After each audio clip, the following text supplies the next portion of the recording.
አሁን ብዙ ጊዜ ስለሚጻፍና ስለሚነገር ብዙ ሰው የሚያውቀው ይመስለኛል። ንጉሱ አገር ለማሻሻል ብለው ልጆች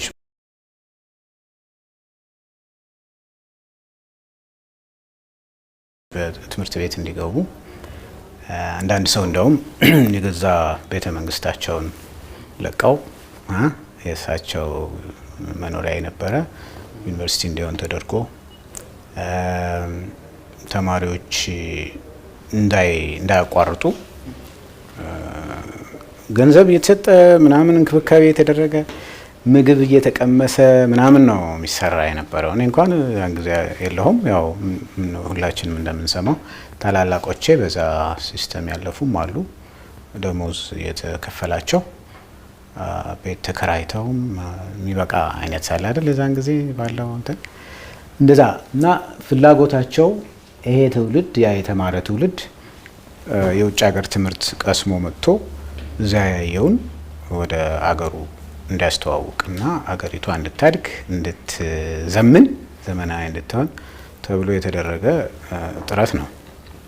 የደሃ ልጆች ሁሉ ተምረዋል። የዛን ጊዜ ዝም ብሎ የፊውዳሉና የንጉሳዊ ቤተሰቡ ብቻ አልነበረም የሚማረው፣ የፊውዳል ልጆችም ቢኖሩም እና እነዚህ ሰዎች እውነትም ባገኙት እውቀት አዳዲስ ነገር ሲያዩ ትክክል ያልሆነ ነገር እንዳለ የተወሰኑ ሰዎች መሬቱን በብዛት ይዘው ጭሰኛ አድርገው ጭቆና እንደሚካሄድ ምናምን ሲያዩ ናቹራሊ የተማረ ሰው እና ማገናዘብ የሚችል ትውልድ ሲመጣ ጥያቄ መነሳት ጀመረ እና ያ ነው ወደዛ ለውጥ የመጣው። አንዳንድ ሰው እንደው የሚለው በገዛ እጃቸው አንዴ አድርገው ባስተማሩ እጃቸውን ተነከሱ ምናምን የሚል አለ።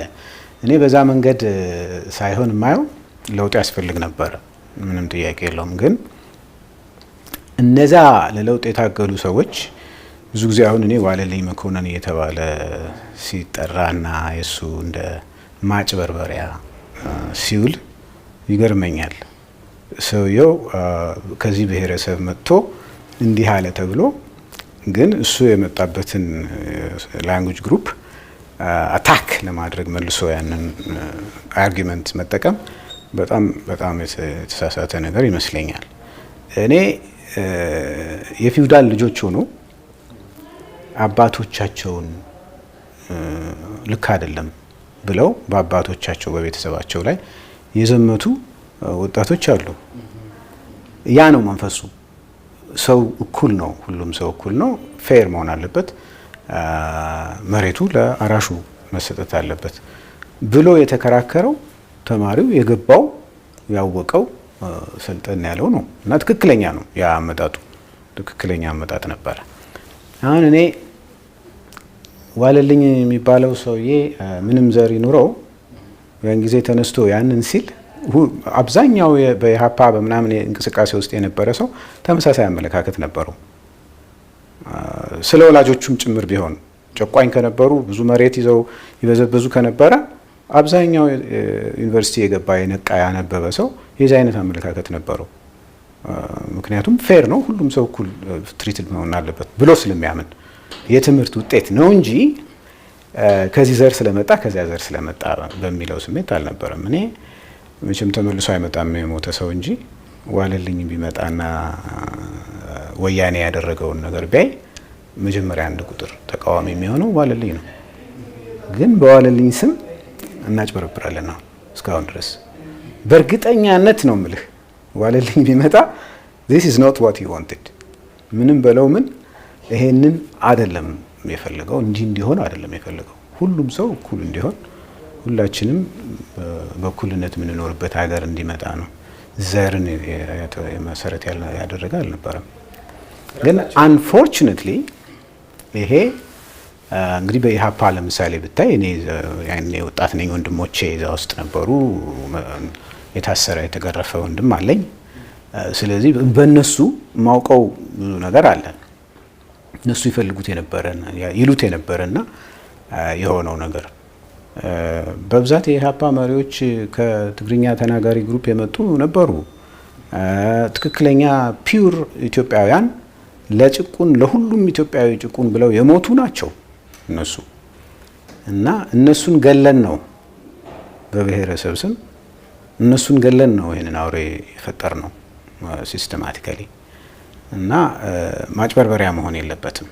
ያ እንቅስቃሴ ጄኒውን የሆነ እንቅስቃሴ ነበር። በእርግጥ የማርክሲዝሙ ጉዳይ ዓለምን ያኔ ያነቃነቀ አስተሳሰብም ቢሆን ማለት ነው ከዘር የገዘፈ ስለሆነ ፍልስፍና ስለሆነ የዘር ጉዳይ ፍልስፍና አይደለም፣ እንስሳነት ነው።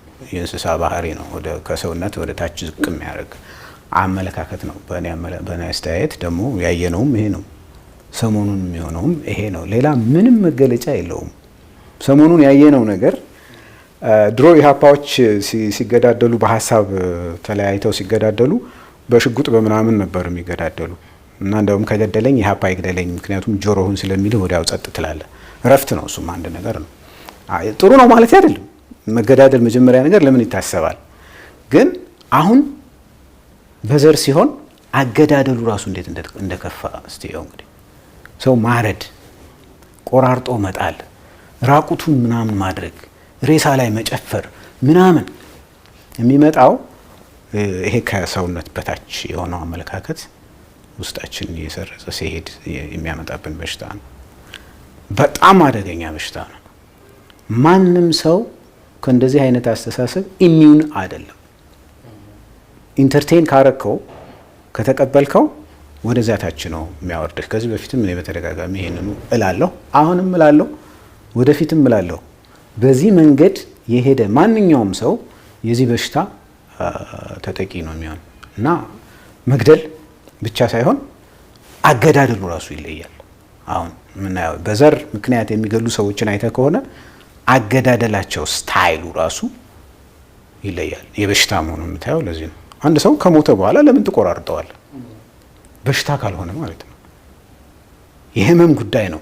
ውስጡ ያ ሰው የሚያርደው ሰው ውስጥ ያለውን ስሜት ነው። ምን አይነት ስሜት ነው ያ ሰውዬ? ምን አይነት እብደት ውስጥ ነው? የሃይምሮ እንትን ውስጥ ነው ያለው ማለት እኮ ነው። ሲቆራርጥ የሚያገኘውን ሳቲስፋክሽን አስበው። እኔ ላስበው አልችልም። እና ወደዛ ነው የምንወርደው ነው በእርግጠኝነት መናገር የሚቻለው። ያን ጊዜ በነበረው የለውጥ እንቅስቃሴ ፊውዳል አስተሳሰቡን በጠቅላላ እየተቃወመው አብዛኛው ፊደል የቆጠረው ህብረተሰብ ነው። ዩኒቨርሲቲ ትምህርት ያገኘው ያነበበው ህብረተሰብ ነው። ሶሻሊዝም የሚባለው አስተሳሰብ በወቅቱ በጣም ኃይለኛ አስተሳሰብ ነበር።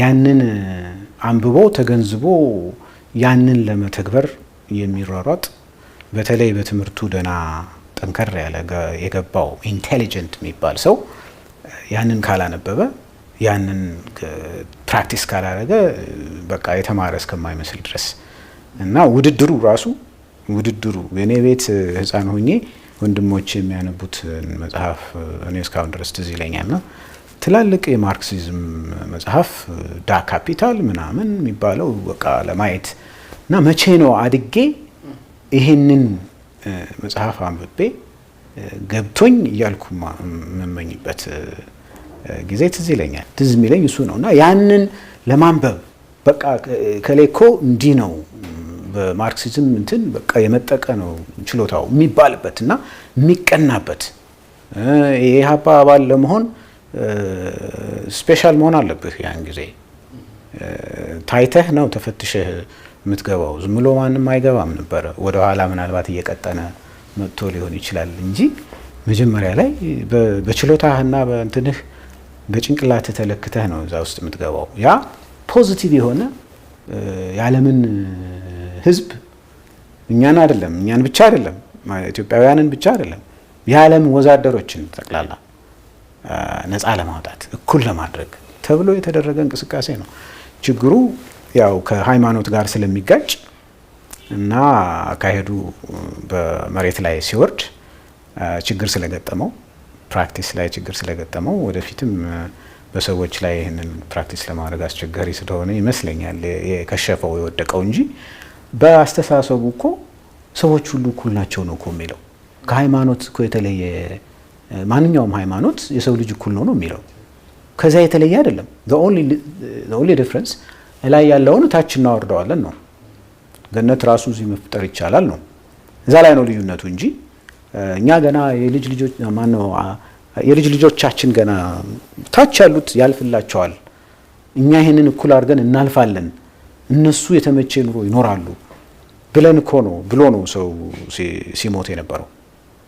በቆራጥነት ሲሞት የነበረው ግን ለሐሳብ ነው ሲሞት የነበረው፣ ለፍልስፍናው ነው ሲሞት የነበረው፣ ለዘሩ አይደለም። ነው በዛ ደረጃ አይደለም። ኢንተርናሽናል ነበር እና ቀላል አልነበረም። ኮሚኒዝም እና ካፒታሊዝም ተብሎ ቀዝቃዛ ጦርነት ለስንት ጊዜ ሙሉ የፈጀውና በኋላ በኢምፔሪያሊዝም አሸናፊነት የተጠናቀቀው ያ ቀላል ፍልስፍና አልነበረም። ለዛ ነው ተገዢ የሆኑት እነዚህ ሰዎች፣ ለዛ ነው የሞቱት እነዚህ ሰዎች እንጂ ሰውን ለመከፋፈል መሬት ለመቆራረስና ለመከፋፈል አልነበረም። አሁን ለዚህ የደረስንበት ክፍተትና የሰው ጥረት የእውቀት ሽግግር እንትን መከራ ያዳረገን እሱ ነው። አሁን አንዳንድ ሰው በወያኔ ጥላቻ ወያኔ ባመጣብን መከራ እንትን ልዩነት ምክንያት እርስ በርስ እንድንጠራጠር እንድንገዳደል በማድረጉ የተማረሩ ሰዎች መንግስቱ ኃይለማርያም ቢገል ቢያንስ ሀገሩን ይወዳል የሚል እና እሱ ይሻል ነበር ወደሚል ሲሄዱ ይገርመኛል። የከፋ መጣና አየህ እንዴ ሰው ይሞታል፣ ሀገር እንዴት ይገደላል? ሰው ይገደል። ሰው መገደሉን እኮ አሁን ብዙም እኛ ለሞት ብዙም እንትን የለንም። አሁን ሀገር ሊሞት ስለሆነ ነው ሰው የተጨነቀው። ሀገር ሞተ። ቢያንስ መንግስቱ ኃይለማርያም ሀገሩን ይወዳል ወደሚል ፋኒ ወደሆነ አድናቆት ውስጥ የገባ ነው። አገር ሊሞት ስለሆነ ነው። አገርና ሰውን በማወዳደር መንግስቱ ይሻላል እንጂ በጣም የሚያስቅ ነገር ነው። ማን ነው ባዶ ያደረገን? መጀመሪያ እንደዚህ ባዶ ያደረገን ማን ሆነና ነው? መንግስቱ ኃይለማርያም ዛሬ በፌስቡክ ላይ አንዳንድ ጊዜ አንተ ሀቀኛ ሰው እንኳን አየህ ይሄንን እንኳን አሳየህ እያሉ ያመሰገኑ የሚለጥፉ ሰዎች አሉ። እና ለዛ ምስጋና የበቃ ነው። አይሮኒካሊ አገር የሚገድል ስለመጣብን ነው። ሰው የሚገድለው ሄዶ አገር የሚገድለው አገር የሚያጠፋው ስለመጣብን ነው።